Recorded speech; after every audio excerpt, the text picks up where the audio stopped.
So our special guest is Butch Ware. He was the vice president for Jill Stein's 2024 presidential campaign. He is now running for governor of California as a Green. Let's bring him back in. What's up, Butch? What's good, Sabby? How you been?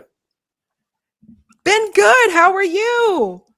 No complaints just yet. I'm recovering from a sore throat. I was out in Minneapolis yelling at ICE last week, and it turns out they're doing that in 15 degree below zero weather. It's not like the best thing for your vocal cords, but we coming back together. All right. Well, I want to start off with this because I didn't know. I did not know. Come on. I didn't know you could rap. I didn't know this, so I gotta play this for people. Let's go ahead and.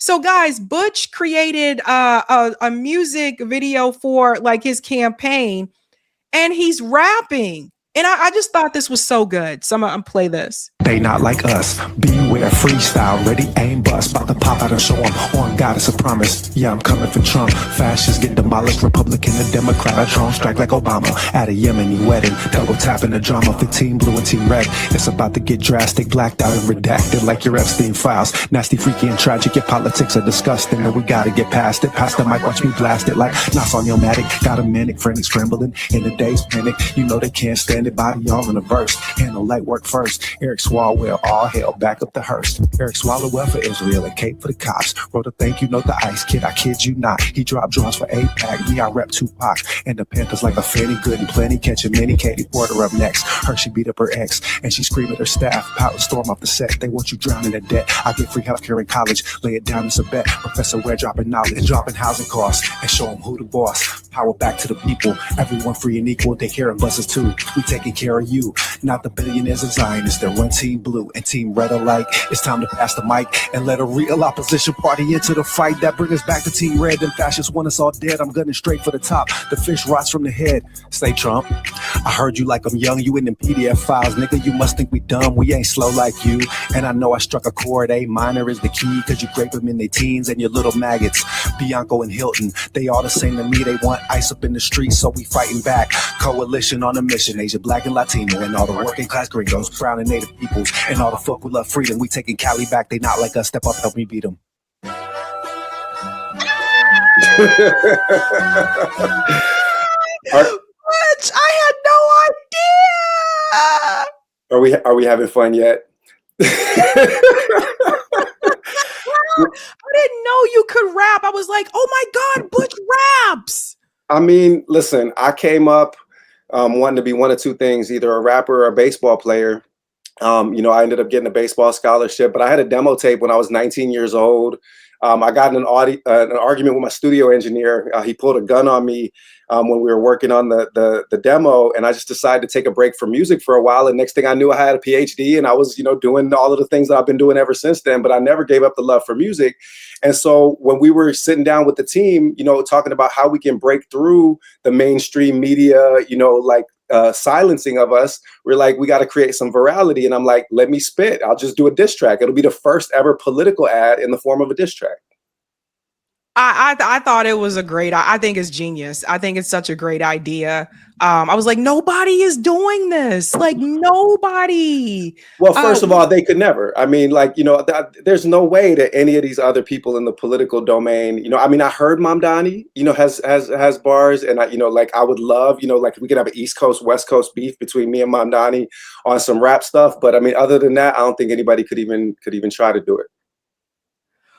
Wow. So Butch, tell me how it's going. I didn't know. So Katie Porter is also running. Yep. So she beat up her husband? Yeah, I mean that's the story. So there were court filings that became public, from the divorce proceedings. And like any good diss track, you have to do your research. And we had seen how Katie, we saw the video of her screaming at her staff and losing her temper, and then we saw her in the interview with CBS Sacramento threaten to get up and walk off the set. I don't know if you saw that a couple months ago. So it was just it was there. So I think the line was. is a transition. I talked about Swalwell first and then went to Katie Porter, because Swalwell and Porter are the two leading Democrats right now. They're both polling around 15%.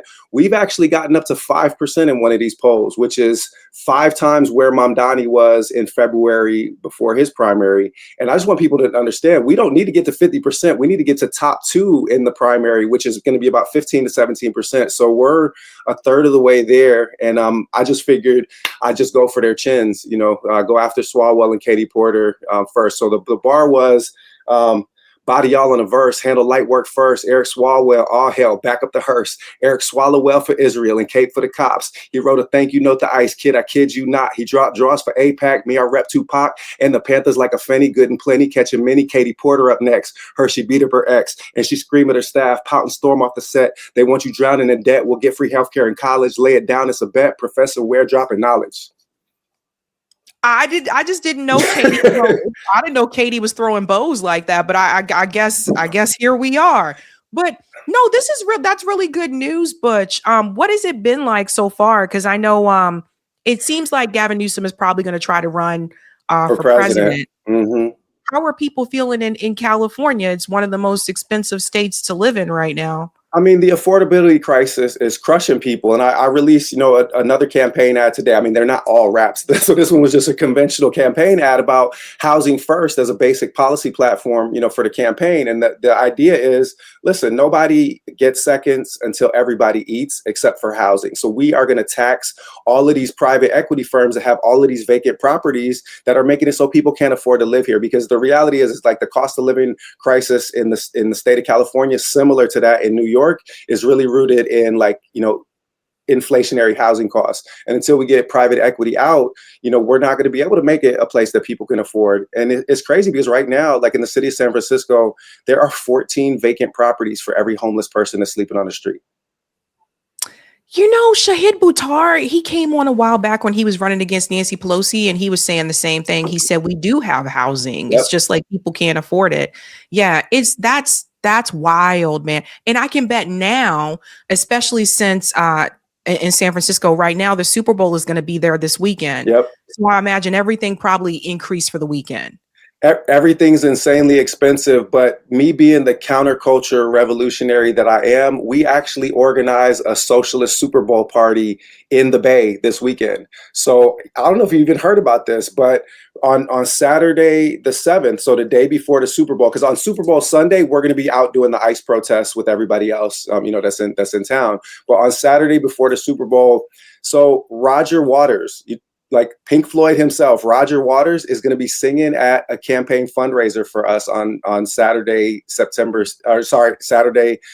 7th. No joke. Roger Waters contacted me out of the blue. I don't know if you saw this interview. He did this months ago. He said, where's our Mao Zedong? Where is our Vladimir Lenin? Maybe it's Butch Ware.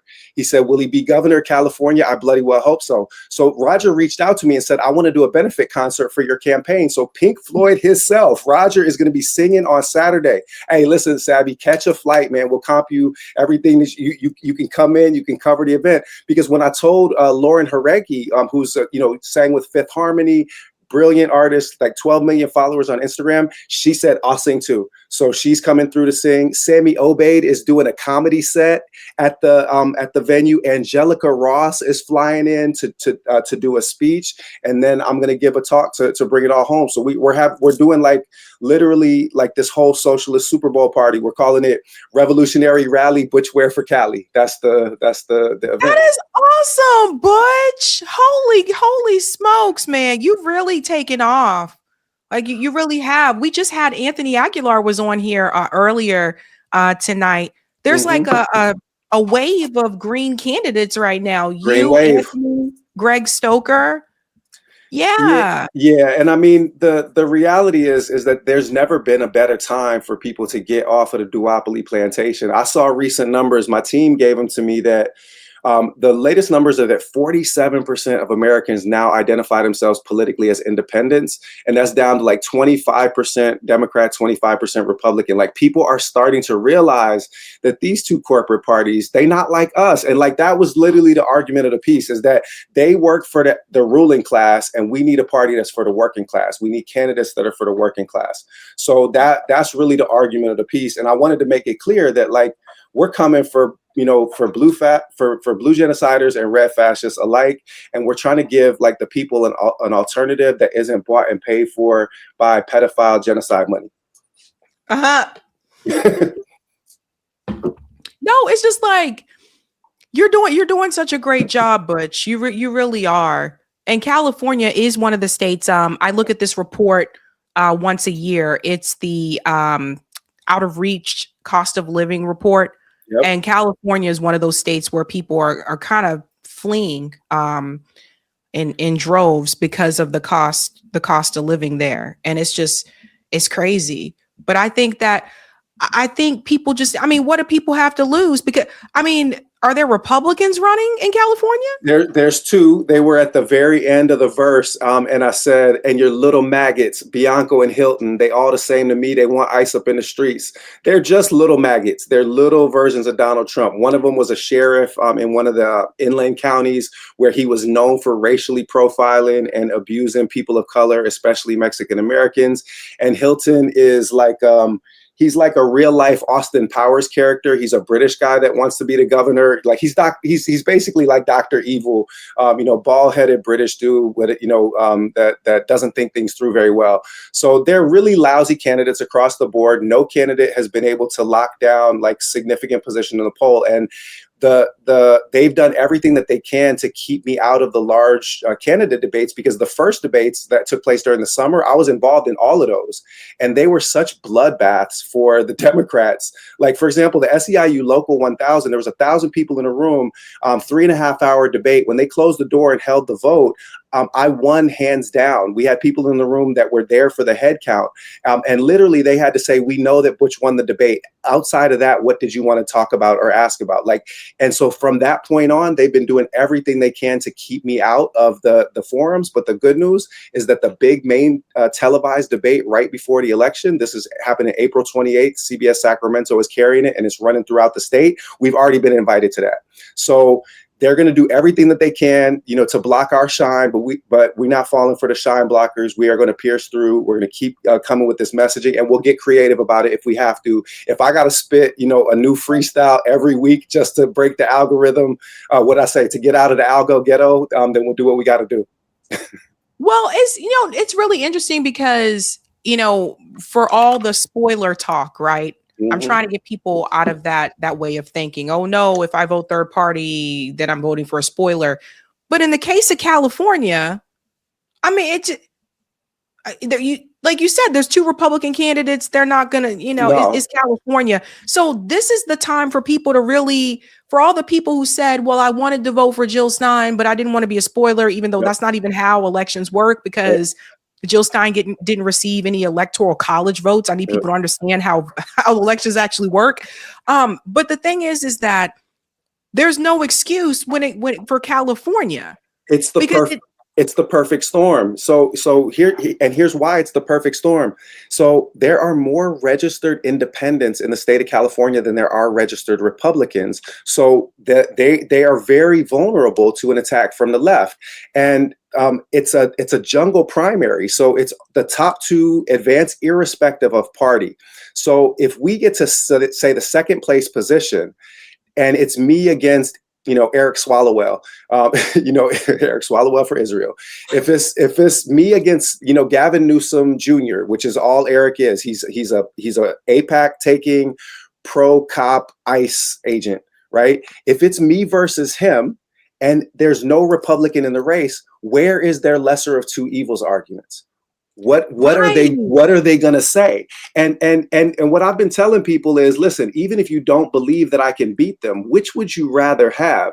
The Democrats chasing a Republican to the right, or them having to deal with me?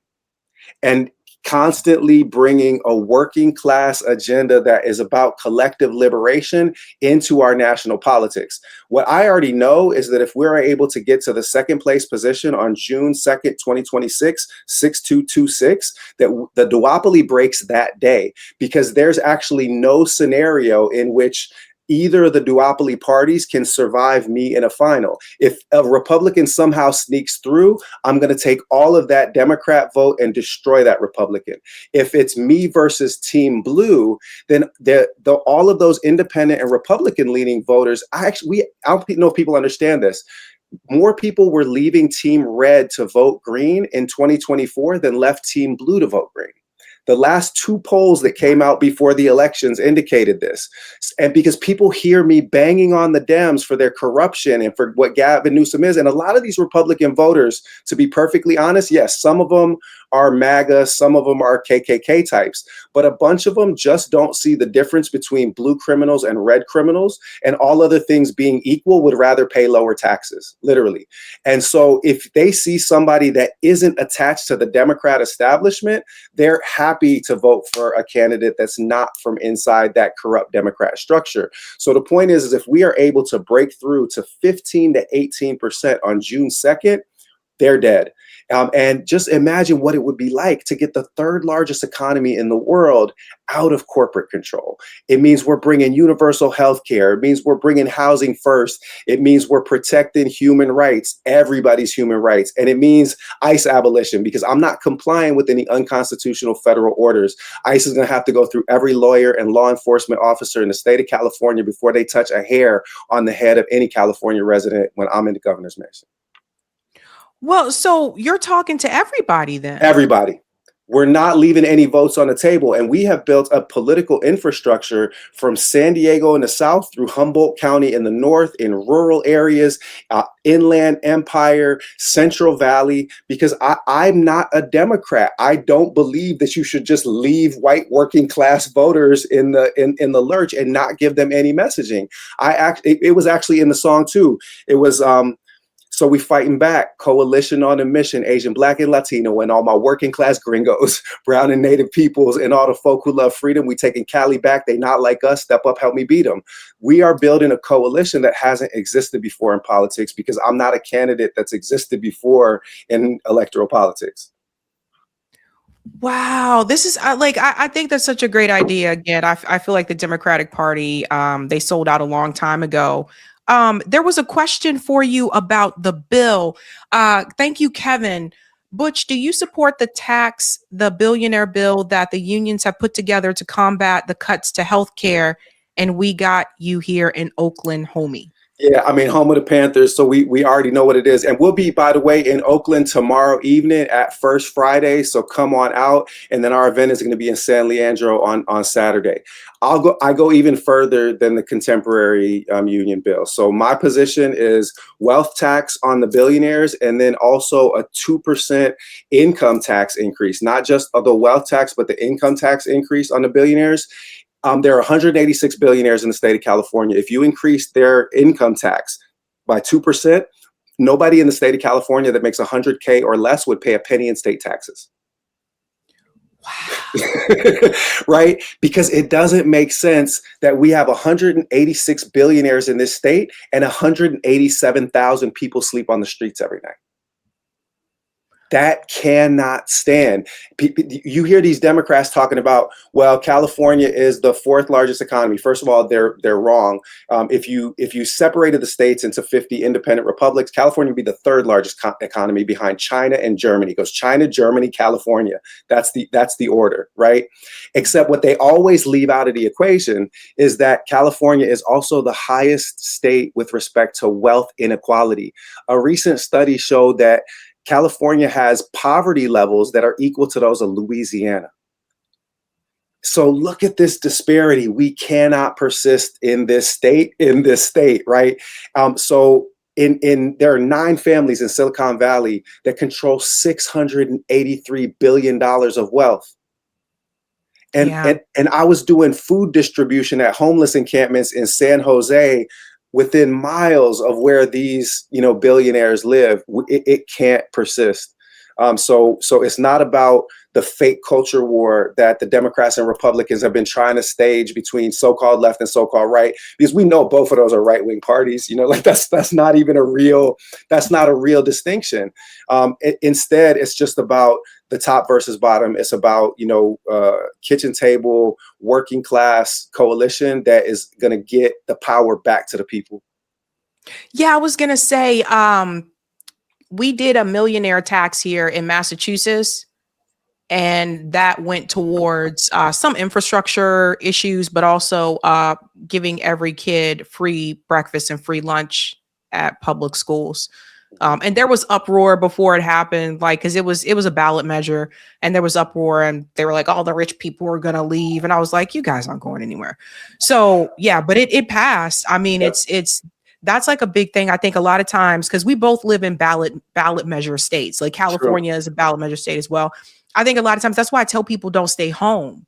That's why I tell people, no, you have to vote, especially if you're in a ballot initiative state. Like, these things are going to pass with or without you. So, you know, it's up to you, that type of thing. Yeah, and the thing is, we have to get people out of the learned helplessness that they're in, right? You know, a lot of people have skepticism with respect to like electoral politics, so they sit home. But it was really Malcolm. It was like, you know, Malcolm is like my principal inspiration. He's literally like always right behind me on my desk over my shoulder, because, you know, Malcolm, I read his autobiography when I was 15. I converted to Islam before the end of the week, and I became like literally like I became radicalized in that moment. And what Malcolm said in the Ballad of the Bullet, he said, we're going to knock on every door in Harlem, and we're going to register every black face behind every door, not as a Democrat, not as a Republican, but independent. And then he said, we're going to say, show us your card. And anybody that didn't have the responsibility to register themselves, he said, we just might move them out of town. And then he said, it's going to be the ballot or the bullet. Malcolm was a true revolutionary, but people don't understand that by any means necessary means by any means necessary. And the Panthers who farmed in the field that Malcolm cleared, their cocktail was mutual aid plus direct action plus electoral power. And that's why Huey P. Newton ran for Congress twice, why Bobby Seale ran for mayor in Oakland. We actually need to get out of the idea that we can't change anything through electoral politics, because actually building electoral power, as long as you understand it is not the end all and be all of our organizing, it can be a critical part of our effective organizing for liberation. Yeah. Okay. Let me give you this question. These two here, Butch. Yeah. From Roger. Butch, why did you repost on X calling your own community coons when all they were doing was expressing concern of negative impact? I can tell you all about it. So this is coming from the so-called FBA and ADOS group, the people that said we're going to sit out these ICE protests because what have Mexicans ever done for us? And they came with all of this anti-immigrant sentiment. So what I did was quoted to them what Malcolm had said about solidarity with oppressed people and Latino communities. And what I said is that these are Uncle Ruckus type traitors, because they are not even standing up for their own liberation. If you don't understand that a struggle against white supremacy is our freedom struggle, then you don't understand the first thing about Black liberation, because the Panthers were 10 toes down for fighting against the rise of a police state and for fighting against the oppression of our immigrant brothers and sisters. Malcolm was 10 toes down for this. And every revolutionary Pan-Africanist has understood that the struggle against a Gestapo police state that comes after immigrants is a police state that's going to come after you too. And it's collective liberation, or it ain't no liberation at all. Well, FBA isn't an organization. It is a lineage.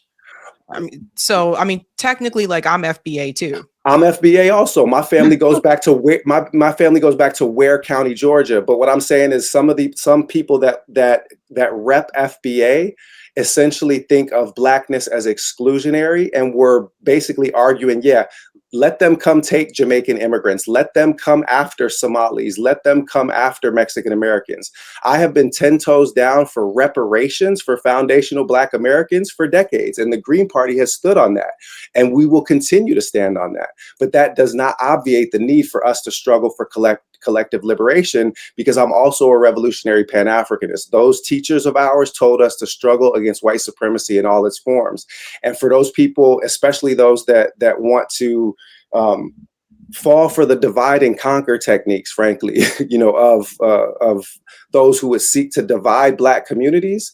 Granted, like people need to be educated about what Black folks that have been in the belly of the beast for 4 centuries have endured, and why we have endured a unique forms of oppression. But at the same time, it has to be about getting everybody free. You can't just say this is about getting us free and not others. So I'll say this. I do think sometimes it seems like everyone is pointing their fingers at the Black community to link up and fight for everybody else. But it seems like it's not the other way around. I will say that. Like it seems like it's like we're supposed to go lead this charge when it's, this is something, like I grew up as a military kid, and it was just one of those things that I noticed once I got out of that environment, just how segregated the United States really is. Mm-hmm. And for me, it does kind of seem like there's a lot of push to, well, Black people, you have to go join this group of people and help fight with them. But it's like I don't hear it the other way around sometimes. I will say that. There's no question that there's a double standard that's being applied. And there's no question that there is anti-Blackness that is at the root of some immigrant sentiment towards foundational Black Americans. Those things are without debate. And we as Black folks don't owe anybody else anything. We owe ourselves and our ancestors liberation. We owe Frederick Douglass. We owe Malcolm X. We owe Assata Shakur. We owe Kwame Ture. And they were all people that taught us that it was collective liberation or it wasn't liberation at all, and that white supremacy is our enemy. But we should never be letting people have a pass for disrespecting or disregarding what African Americans specifically have contributed to this place, because without our efforts, this place wouldn't exist in the way that it is. Liberty as we know it wouldn't exist, because we have been at the forefront of defining the stakes for freedom, for humanity for centuries, because we have been struggling against the most brutal forms of white supremacist oppression. So my call was not to be an echo for others that are calling us to show up. That's not what it's about. It's a call from inside the house saying that it is our responsibility for our own liberation, because that's why the Panthers made those connections with the Young Lords, the Brown Berets, the Young Patriots, because they understood that if it's just about my tribe getting free, then none of our tribes are getting free. It's not until we make coalitions for our collective liberation. And yeah, there's a lot of unlearning of anti-Blackness that is needed in order for that to be successful. No two ways about that. Yeah. It would have been good to say that instead of Coons, but listen, I call them like I see them. And the reason is that a lot of it, frankly, I mean, I wasn't talking to everybody, but there were certain people that were saying completely out of pocket, wild things that were just plainly factually incorrect. And when people start selling off our tradition of struggle for lies, for tribalism, and start policing Massa's fence line for him. Because ultimately, when you start talking about, well, I'm only here for African Americans, I'm not interested in Caribbean Black people. It was one stop away on the slave ship. Right. And so you are now defining your entire identity by the colonial boundaries that enclosed you. Whereas people like Frantz Fanon, Amilcar Cabral, Malcolm X, Huey P. Newton, and Assata Shakur taught us to see our Blackness as rooted in a broader African and diasporic freedom struggle. And if we are going to get free as African Americans, Malcolm put it best. He said, you cannot get free in Mississippi unless you understand what is going on in the Congo. Well, Butch, I mean, you got a lot coming up, so good luck this weekend. Again, appreciate, like I said, I do think it's really cool that there is like this wave of people coming through third party this time around, like for these congressional races as well. And then one more question: have you reached out to AZAPAC? What's AZAPAC? So AZAPAC just they're an anti-Zionist PAC. They just, I think, picked up Anthony Aguilar. Yeah, they just picked up Anthony, but they also have Jose Vega. But they're nonpartisan, but their main purpose is to, oh, wait, no, you can't because you're running for governor. Never mind. Never mind. That makes sense. I forgot. It's a Congress thing. Never mind. Maybe that's something they should consider. Maybe they should not just focus on Congress, but their goal is to get Zionist politicians out of Congress. Yeah, well, we can all root for that, and again, it was that Black internationalism that's what allowed us, Black liberation heroes, to know that Zionism was the enemy. Malcolm, in his field notebooks from Khan Yunis in 1964 about the Palestinian liberation struggle, he said that this is a white Jewish population that's being empowered by white imperialists to knock Arabs off their land. When we understand that our freedom struggles as Black folks in America are situated in broader freedom struggles against capitalism, imperialism, and white supremacy, that's when we're the most dangerous to the system. That's when they came for Fred Hampton. That's when they came for Malcolm. That's when they came for Assata Shakur. So I'm always going to be standing 10 toes down for our people here, but I'm always going to be standing 10 toes down for collective liberation as well. All right, Butch Ware. Butch, where can people follow your campaign? ButchWareForGov.com, and you can always follow me on Instagram at Butch Ware on any of the platforms. All right. Thank you so much, Butch. Appreciate you. Take care. Bye. Hey guys, this was a Sabby clip. If you like what you saw, hit that like button and subscribe.